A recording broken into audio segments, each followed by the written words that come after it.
नमस्कार. विज्ञान धर्म विश्वमंडळातर्फे शिवमहिम्न स्तोत्रातील पुढील श्लोक आज प्रसारित होत आहे. तवैश्वर्यं जगदुदय रक्षा प्रलयकृत त्रयीवस्तु व्यस्तं त्रिसृषु गुणभिन्नासु तनुषु अभव्यानामस्मिन् वरदरमणीयामरमणीं विहन्तुं व्याक्रोशिं विदधत इहैके जडधियः. तव ऐश्वर्यम म्हणजे तुझं ऐश्वर्य. हे वरदायका, तुझं ऐश्वर्य किती आहे तर ते अपरंपार आहे. यत जगत उदय रक्षा आणि प्रलयकृत. म्हणजे तू काय करतोस? विश्वाचा उदय करतोस, विश्वाचं सृजन करतोस.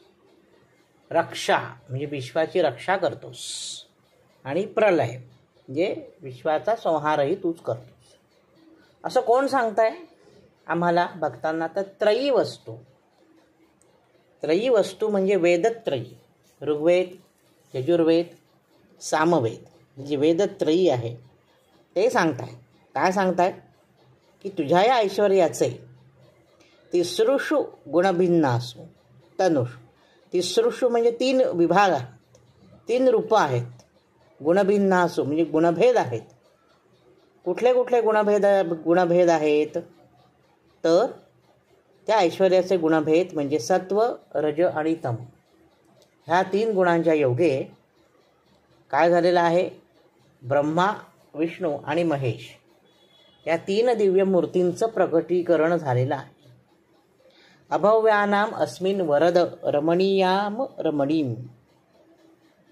म्हणजे अभव्यानाम म्हणजे अज्ञानी लोक, अस्मिन म्हणजे याच्यात, वर देणारे, रमणीयाम म्हणजे प्रिय, अरमणीम म्हणजे अभद्र, ज्यांना हे कळत नाही. ते काय करतात? ते जडबुद्धीचे नास्तिक लोक तुझ्या या रमणीय महिम्याला नावं ठेवून दोष देण्यासाठी विहंतुम व्याक्रोशिम विदधः इहैके जडधियः. जडधियः, धी म्हणजे बुद्धी, जडधी म्हणजे निर्बुद्ध, जडबुद्धीचे लोक, नास्तिक लोक तुझ्या रमणीय महिम्याला नावं ठेवून दोष देण्यासाठी मोठ्या आवाजात तुझी निंदा करतात. विहंतुम व्याक्रोशिम म्हणजे ते मूर्ख आहेत, त्यांना तुझा महिमा हा कधी कळलाच नाही, त्याच्यामुळे ते मोठ्या आवाजामध्ये तुझी निंदा करतात. आजच्या भागात इथेच थांबतो.